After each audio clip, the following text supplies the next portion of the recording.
Hello my dear student, 11 मार्च को आप लोगों का है सामाजिक विज्ञान का पेपर। ठीक है, 11 मार्च को आप लोगों का सामाजिक विज्ञान का पेपर है और बहुत सारे ऐसे स्टूडेंट हैं जिनको सामाजिक विज्ञान से डर लग रहा है। 11 मार्च को जो आप लोगों का पेपर आएगा ना, सेम ऐसे आएगा।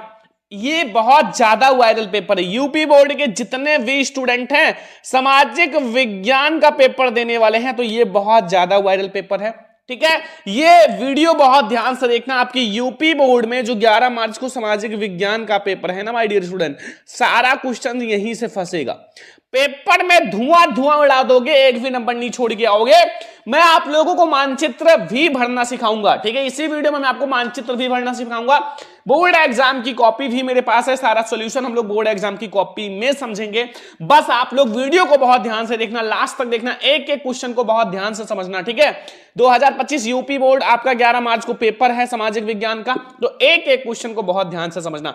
वीडियो को लाइक जरूर करना, शेयर जरूर करना, चैनल पे सब्सक्राइब भी कर लेना। देखो यहां अपना क्रमांक डाल दो 2813-420, ये हमारा हाई स्कूल का रूल नंबर है। अपना नाम डाल देना, जैसे मैं अपना डाल देता हूं सरवण गोस्वामी। ठीक है, तो ये सबसे पहले ये पेपर बहुत ध्यान से देखना। समय जो रहेगा 3 घंटे 15 मिनट का, पूर्णांक 70 नंबर का। देखो सामान्य निर्देश है भाई, प्रारंभ के 15 मिनट पश्चात को प्रश्न पत्र पढ़ने के लिए निर्धारित है। यह प्रश्न पत्र 2 खंड, खंड आ और खंड बा में विभाजित है। खंड आ जो है वो 20 अंक का बहुविकल्पीय प्रश्न है, जिसका आंसर आपको OMR पत्रक पे देने हैं। खंड बा जो है 50 अंक का, इसमें लघु उत्तरीय, दीर्घ उत्तरीय एवं मानचित्र संबंधित प्रश्न है। सारा क्वेश्चन इसी वीडियो में फिक्स हो जाएगा। आपका 70 में 70 नंबर फिक्स हो जाएगा। ठीक है, प्रत्येक प्रश्न के लिए निर्धारित अंक उनके सम्मुख लिखा हुआ है, कौन सा 1 अंक का है, कौन सा 2 अंक का है, कौन सा 4 अंक का है, कौन सा 6 अंक का है, ये सब क्वेश्चन के सामने लिखा हुआ है। ठीक है, तो देखो 11 मार्च को पेपर देने से पहले आप बहुत ध्यान से देख लें। अगर आप 10 मार्च की आधी रात को भी ये वीडियो देख लेते हो ना, तो आप बहुत लकी स्टूडेंट हो। बहुत ध्यान से पूरा वीडियो देखना है। देखो खंड आ जो रहेगा वो बहुविकल्पीय प्रश्न रहेगा, जिसमें आपको 20 में 20 अंक मिलेगा। 20 में 20 अंक मिलेगा। पहला क्वेश्चन, फ्रांसीसी क्रांति का प्रारंभ किस वर्ष हुआ? 1 नंबर का। देखो सारा इंपॉर्टेंट क्वेश्चन है, जितना ध्यान से समझ सकते हो समझ लो। 1788 में, 1789 में, 1790 में या 1787 में? तो फ्रांसीसी क्रांति का जो प्रारंभ है वो किस वर्ष हुआ था? जल्दी से बताओ, बहुत ज्यादा इंपॉर्टेंट क्वेश्चन है। तो चलो मैं आप लोगों को थोड़ा जल्दी जल्दी पढ़ा देता हूं। 1789 ईस्वी में हुआ था। नेक्स्ट क्वेश्चन, जर्मनी को किस वर्ष एक स्वतंत्र राष्ट्र घोषित किया गया? 1 नंबर का। 1871 में, 1872 में, 1876 में, 1880 में? बताओ। जर्मनी को एक स्वतंत्र राष्ट्र 1871 में घोषित किया गया था। कब घोषित किया गया था? 1871 में। नेक्स्ट क्वेश्चन है, वंदे मातरम गीत किसके द्वारा लिखा गया है? बंकिम चंद्र चटर्जी, रविन्द्रनाथ टैगोर, रविंद्रनाथ? तो ये हमारा बंकिम चंद्र चटर्जी। ठीक है, बंकिम चंद्र चटर्जी। का वाला ऑप्शन सही है, तीसरा का वाला ऑप्शन सही है। ठीक है, अगला क्वेश्चन, क्वेश्चन नंबर 4, प्रथम विश्व युद्ध का प्रारंभ किस वर्ष हुआ? प्रथम विश्व युद्ध का प्रारंभ कब हुआ था? 1914 में, 1939 में या 1915 में या 1942 में? बताओ। प्रथम विश्व युद्ध कब हुआ था? 1914 ईस्वी में। कब हुआ था? 1914 ईस्वी में हमारा प्रथम विश्व युद्ध हुआ था। बहुत ध्यान से समझना। देखो आपका 11 मार्च को ही पेपर है और 10 को कला का पेपर है, एक भी दिन का गैप नहीं है, तो इसलिए बहुत ध्यान से समझना। ये जो पेपर है ना आपकी यूपी बोर्ड एग्जाम में 100% आएगा। ठीक है, 100% आएगा। तो एक एक क्वेश्चन को बहुत ध्यान से समझना मेरे प्यारे स्टूडेंट। अगला क्वेश्चन है 5वां नंबर, पेरियार स्वामी नाइकर कौन थे? पेरियार स्वामी नाइकर वैज्ञानिक थे, शिक्षाविद थे, समाज सुधारक थे या लेखक थे? बताओ। पेरियार स्वामी नाइकर कौन थे? पेरियार स्वामी नाइकर एक समाज सुधारक थे। कौन थे? समाज सुधारक। गा वाला ऑप्शन सही है। सामुदायिक सरकार से क्या तात्पर्य? 1 नंबर का ऑब्जेक्टिव, सामुदायिक सरकार जब पूरा समाज मिलकर शासन का संचालन करता हो, या जब सत्ता का बंटवारा विभिन्न सामूहिक समूहों में हो, या बहुल कार्यपालिका वाली सरकार हो, या मंत्रियों की सामूहिक जिम्मेदारी वाली सरकार हो? बताओ। तो जब सत्ता का बंटवारा विभिन्न समूहों में होता है तो सामुदायिक सरकार का तात्पर्य है। ठीक है, सामुदायिक सरकार का तात्पर्य है। संघीय शासन प्रणाली में शक्तियों का विभाजन होता है।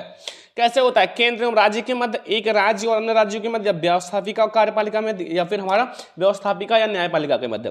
तो ये केंद्र में जो है अपना सरकार होता है, जैसे इस समय है श्री मोदी जी, और राज्य में जैसे अपने हैं श्री योगी जी। ठीक है, तो ये जो होता है ना, ये राज्य और केंद्र के मध्य होता है। ठीक है, 7 में 7 ऑब्जेक्टिव समझ में आ गया।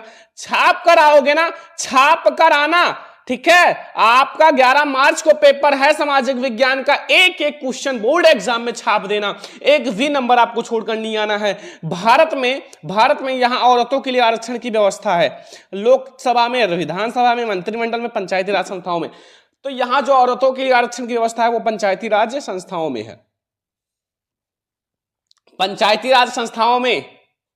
घ वाला ऑप्शन सही है क्वेश्चन नंबर 8 का। क्वेश्चन नंबर 9 है कि भारतीय जनता पार्टी का मुख्य प्रेरक सिद्धांत क्या है? भारतीय जनता पार्टी का मुख्य प्रेरक सिद्धांत क्या है? बहुजन समाज, क्रांतिकारी समाज, लोकतंत्र या सांस्कृतिक राष्ट्रवाद या आधुनिकता? तो ये है लोकतंत्र, क्रांतिकारी लोकतंत्र। और ये जो है बी से भारतीय, जी से जनता, पी से पार्टी, बीजेपी है, ठीक है, बीजेपी। अगला, निम्नलिखित में से किसका संबंध लोकतंत्र से नहीं है? लोकतंत्र से नहीं है तो किसका संबंध है जो लोकतंत्र से नहीं है? तो ऑप्शन आपके पास है माय डियर स्टूडेंट, देखो ऑप्शन है कि जनमत का, राजनीतिक दल का, उत्तरदायी शासन का या बहुसंख्यकों का शासन। तो बताओ किसका है? देखो जनमत का तो है, तो हमें नहीं वाला बताना है। राजनीतिक दल का भी है, उत्तरदायी भाई शासन होना चाहिए, तो बहुसंख्यकों का शासन ये कोई हमारा नहीं है, ठीक है। ये जो है ये कोई लोकतंत्र से संबंधित नहीं है। एजेंडा 21 का संबंध किससे है? एक नंबर, एजेंडा 21 का संबंध ओजोन क्षरण से, वैश्विक तापमान से, जलवायु परिवर्तन से या सतत पोषणीय संसदीय विकास से। तो ये हमारा है घा वाला, ठीक है, घा वाला सही है, घा वाला सही है। क्वेश्चन नंबर 11 का आपका घा वाला, और यहां से 11 में 11 ऑब्जेक्टिव आपको समझ में आना चाहिए, क्योंकि आपका 11 मार्च को पेपर है और 11 मार्च के पेपर में धुआं उड़ा देना है, धुआं उड़ा देना है, एक भी नंबर छोड़ दिया ना। जैसे आप लोगों ने सभी पेपर में धुआं उड़ा दिया, अब सामाजिक विज्ञान की बारी है भाई, धुआं उड़ा दो, ठीक है, एक भी नंबर नहीं छोड़ना। सुंदरवन राष्ट्रीय पार्क किस राज्य में स्थित है? सुंदरवन राष्ट्रीय पार्क बताओ, असम में, ओडिशा में, पश्चिम बंगाल में या मध्य प्रदेश में? सुंदरवन राष्ट्रीय पार्क कहाँ है? ऑब्जेक्टिव मैंने आपको शायद मानचित्र में कराया था कल वाली वीडियो में। तो पश्चिम बंगाल में है सुंदरवन राष्ट्रीय पार्क। पश्चिम बंगाल में कौन सा सुंदरवन राष्ट्रीय पार्क है, ध्यान रखना, ठीक है। बहुउद्देशीय नदी घाटी परियोजना को किसने आधुनिक भारत का मंदिर कहा? किसने आधुनिक भारत का मंदिर कहा था? महात्मा गांधी जी ने, जवाहरलाल नेहरू ने, विनोबा भावे या अन्ना हजारे? किसने कहा था बताओ, किसने कहा था बहुउद्देशीय नदी घाटी परियोजना को आधुनिक भारत का मंदिर? जवाहरलाल नेहरू जी ने। किसने कहा था? जवाहरलाल नेहरू जी ने कहा था बहुउद्देशीय नदी घाटी परियोजना को आधुनिक भारत का मंदिर कहा था, ठीक है, समझ में आ गया। 13 में 13। 14 नंबर ऑब्जेक्टिव है, इनमें से कौन सी एक फलीदार फसल है? कौन सी है जो एक फलीदार फसल है? दाल है, ज्वार है, मोटे अनाज, तिल। तो तिल तो फलीदार होता नहीं, मोटे अनाज भी नहीं होता, ज्वार भी नहीं होता, तिल सॉरी दाल जो होता है वो उसमें क्या होता है ना कि ऐसे ऐसे फलियां लगी होती हैं, फलियां फूल लगी होती हैं, ठीक है। तो ये हमारा जो है दाल है। 15 नंबर है, निम्नलिखित में से कौन सा खनिज आधारभूत है? कौन सा खनिज है जो आधारभूत है? मैग्नीज, अर्वरक, लोहा, लौह अयस्क या तांबा? बताओ। लौह अयस्क जो है वो एक आधारभूत खनिज है, आधारभूत खनिज है, ठीक है। लौह अयस्क क्या है? एक आधारभूत खनिज है।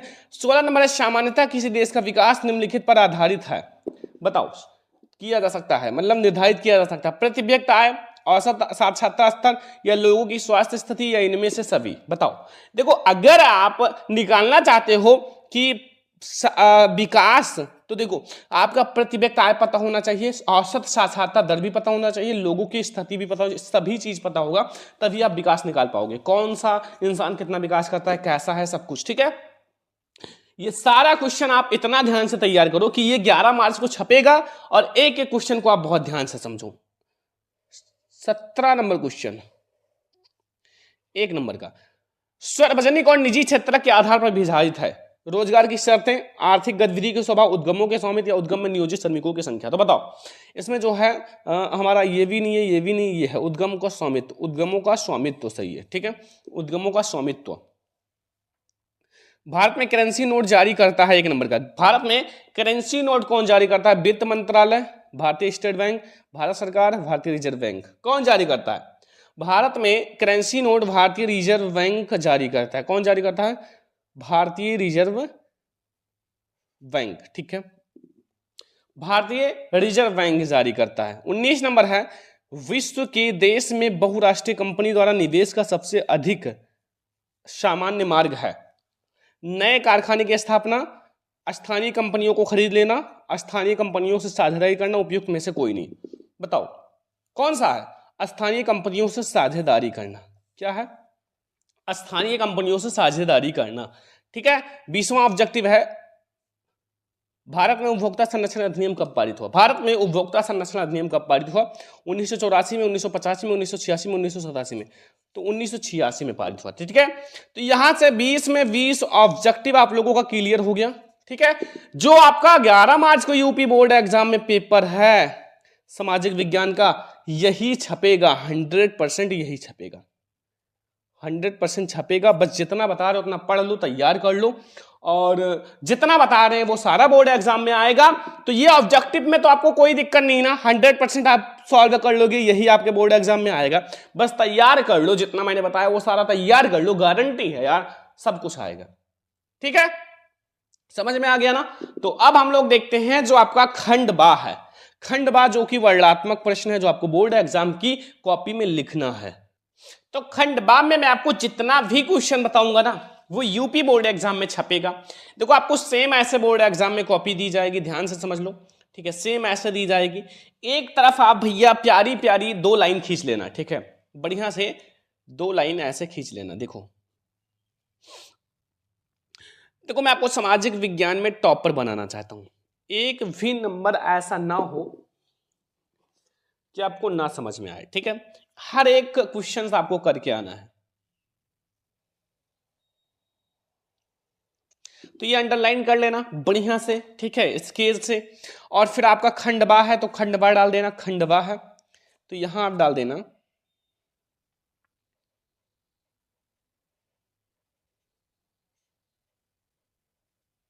खंडवा। और एक पेन आता है स्केच के टाइप का पतला सा, ठीक है, उससे आप देखो बहुत प्यारी अगर बनानी है कॉपी तो क्या करना, ऐसे एक लाइन खींचना और ऐसे दूसरी लाइन भी खींच लेना। ठीक है, ये मतलब थोड़ा गैप हो तो ज्यादा अच्छा है। अब हमारा आता है प्रश्नोत्तर संख्या फर्स्ट।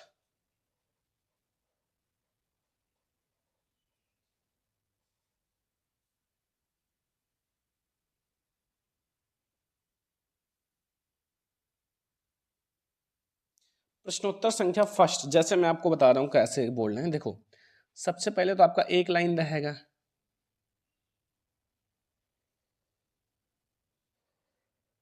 ऐसे फिर थोड़ा गैप देके ये इस टाइप से, वाओ अमेजिंग। ठीक है, ऐसे आपको खींचना है, फिर आप लिखना शुरू कर दो जो भी आंसर है। तो देखो मैं आपको पहले क्वेश्चन समझा देता हूं। यूरोप में राष्ट्रवाद के विकास में संस्कृति का योगदान है, 4 नंबर मिलेगा। कि मतलब यूरोप में जो राष्ट्रवाद का विकास हुआ था उसमें जो संस्कृति है उसका क्या योगदान है। अभी मैं आपको पहले पेपर थोड़ा समझा देता हूं, फिर सॉल्यूशन समझाएंगे। फिर महामंडी के कर्म, कर्म का मतलब होता है कारण, कारण का संक्षेप में व्याख्या करो, 4 नंबर। दोनों में से कोई एक करना है। देखो आपको सोशल साइंस में करना क्या है, देखो सबसे पहले आपको एक भी प्रश्न छोड़ना नहीं है। ठीक है, सभी प्रश्न करके आना, नहीं आता ना तो भी करके आना, सभी प्रश्न देखो बना बना कर करना, सभी प्रश्न करना, एक भी प्रश्न छोड़ के नहीं आना है। ठीक है, दूसरा आप लोग भाई ज्यादा पेज भरना इसमें, मतलब नहीं आता फिर भी ज्यादा पेज भरना। सामाजिक विज्ञान में कैसे नहीं आता, नहीं आता भाई बना बना के लिखो। और जो OMR सीट वाला क्वेश्चन है ना, OMR सीट वाला वो भी मत छोड़ना, उसको आप तुक्का लगा लेना। ठीक है, तुक्का लगा के देखो, माइनस मार्किंग है नहीं, सारा करके आना, सामाजिक विज्ञान में बहुत अच्छा नंबर मिलेगा। ठीक है, तो दोनों में से कोई एक करना। ऐसे भी यहां भी 1992 के संविधान संशोधन से पहले तथा बाद स्थानीय 2 महत्वपूर्ण अंतर को बताओ। 4 नंबर का नहीं आता, अथवा भी है, अथवा भी है। देखो नहीं आता ये वाला करो। लोकतंत्र व्यवस्था राजनीतिक सामान्यता पर आधारित होती है, उदाहरण सहित इस कथन की पुष्टि करो, 4 नंबर। ठीक है, बहुत इंपॉर्टेंट है। यूपी बोर्ड एग्जाम में भाई 11 मार्च को पेपर है, इसलिए मैं आपको सारा वायरल पेपर का जो क्वेश्चन है वो पूरा दिखा देते हैं। अभी मैं आपको समझा भी दूंगा, टेंशन मत लो। एक एक क्वेश्चन का मैं आपको PDF प्रोवाइड कर दूंगा, एक एक क्वेश्चन समझ लोगे। ठीक है, पहले वीडियो को ध्यान से समझो, जितना क्वेश्चन बना है। भारत में कृषि की 3 प्रमुख विशेषताएं लिखो भाई, 3 प्रमुख विशेषता लिख दो, 4 नंबर मिल जाएगा भाई। 3 से 4 लिख देना, जितना आपको आता है लिख देना। ठीक है, क्योंकि टाइम बहुत रहेगा। अथवा नहीं आता तो ये लिखो, निम्नलिखित में 30 शब्दों में बताओ।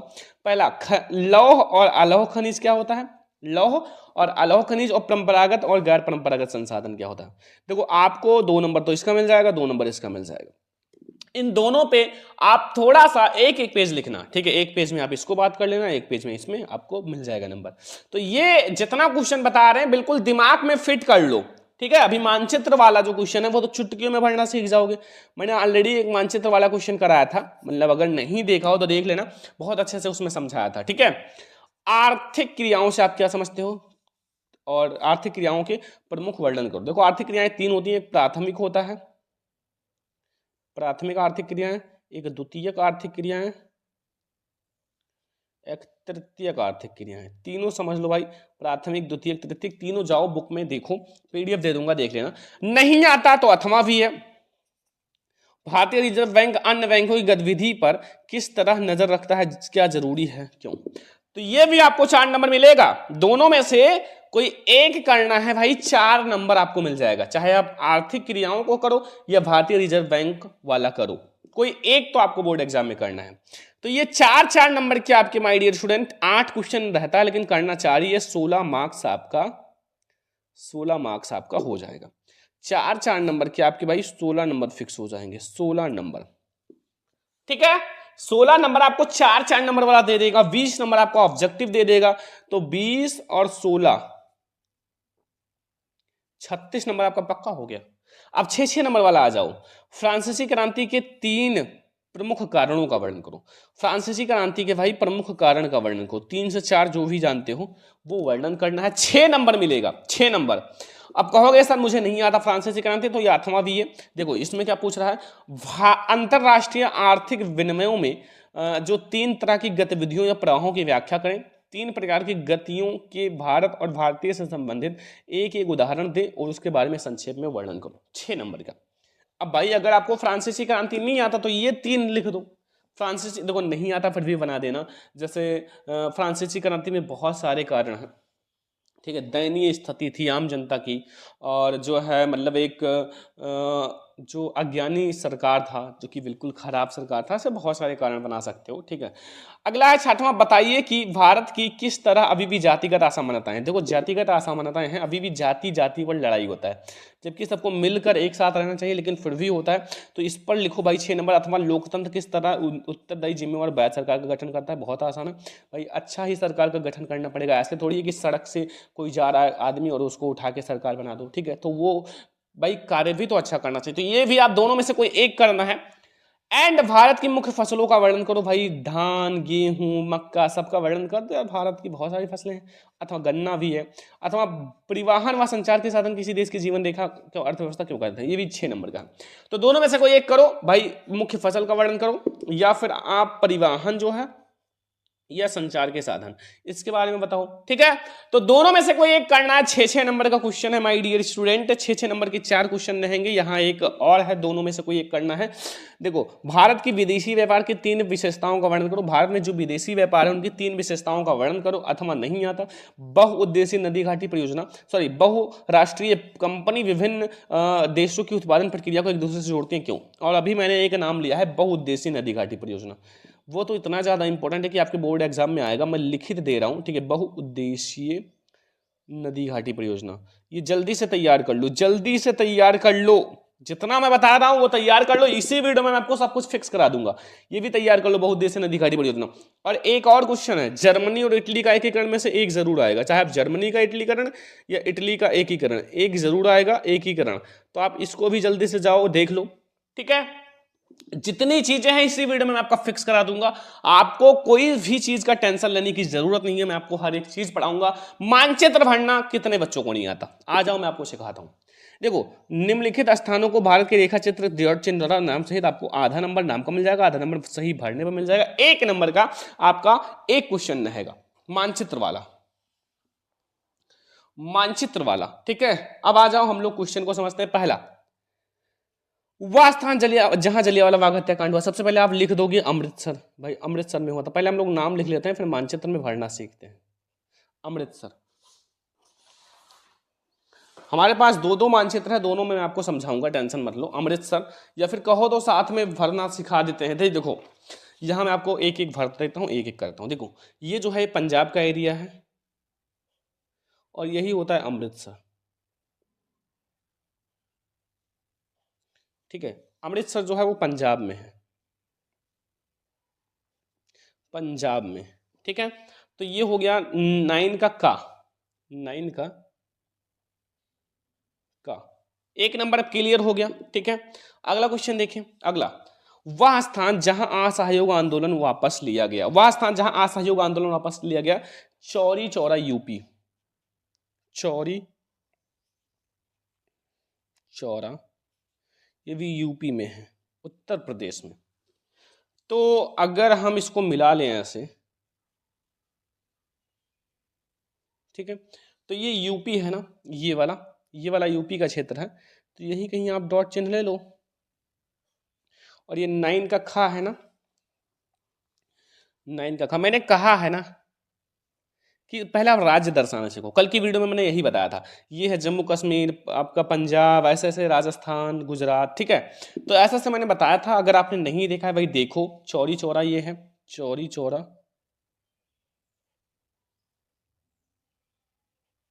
चौरी चौरा। ठीक है, अगला क्वेश्चन आ जाओ। 2 नंबर क्लियर हो गया ना, आपने नाम लिख दिया, मानचित्र में सही भर दिया, आपका नंबर मिल जाएगा। वह स्थान जहां चौरी चौरा कांड हुआ, कहां हुआ था? गोरखपुर यूपी।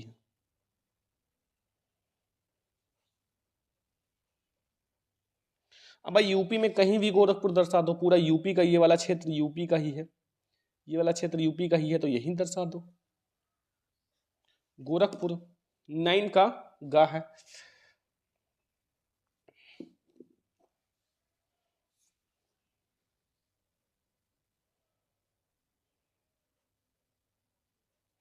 गोरखपुर। ठीक है, वह स्थान जहां महात्मा गांधी जी ने नमक कानून तोड़ा, सविनय अवज्ञा शुरुआत की, कौन सा है? कौन सा है? दांडी, जो कि है गुजरात में। राज्य दर्शाना मैंने कल ही बता दिया था, अब नहीं जानते हो आपकी गलती है। ये देख लो, सारा राज्य मैंने दर्शाया था, जम्मू कश्मीर, हिमाचल प्रदेश, पंजाब, हरियाणा, राजस्थान, गुजरात, मुंबई, गोवा, कर्नाटक, तमिलनाडु, तेलंगाना, ओडिशा, छत्तीसगढ़, मध्य प्रदेश, उत्तर प्रदेश, बिहार, झारखंड, पश्चिम बंगाल, बांग्लादेश, भूटान, अरुणाचल प्रदेश और यहाँ मणिपुर, सारा मैंने बता रखा है। ठीक है, तो इसलिए मैं आप लोगों को दोबारा नहीं बताऊंगा।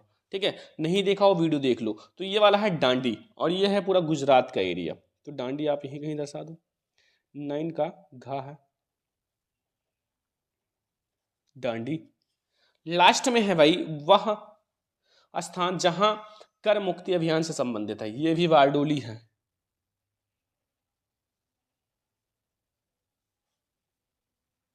ये भी गुजरात में है, तो गुजरात का एरिया भाई बारडोली दर्शा दो यहीं कहीं। ठीक है, और ये 9 का अंगा है। ये 5 नंबर क्लियर, 5 के पांचों क्लियर हो गए। अब ये 5 नंबर आपने सही नाम लिख दिया भाई, और सही मानचित्र में दर्शा दिया, 5 नंबर के लिए। अब 5 नंबर के लिए दूसरा मानचित्र कार्य करना पड़ेगा भाई, वो है भूगोल का, जो कि लिखा हुआ है, आपको इसको चिन्ह द्वारा दर्शाना है। देखो, बांग्लादेश का एक उद्यान चिन्ह द्वारा नाम सहित,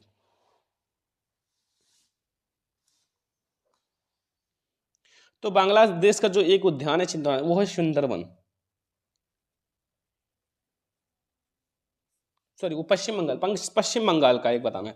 तो पश्चिम बंगाल का जो एक उद्यान है वो है सुंदरवन। नर्मदा नदी पर बना बांध, वो है कौन सा बांध बना हुआ है बच्चों? कौन सा बांध बना हुआ है? सरदार सरोवर बांध, सरदार सरोवर बांध। महानदी, चिन्ह ये वाला लेना है, इसका चिन्ह ये वाला लेना है, इसका ये वाला। ठीक है, चिन्ह याद रखना। झारखंड का एक कोयला क्षेत्र, झारखंड, झारखंड में आपका झरिया है।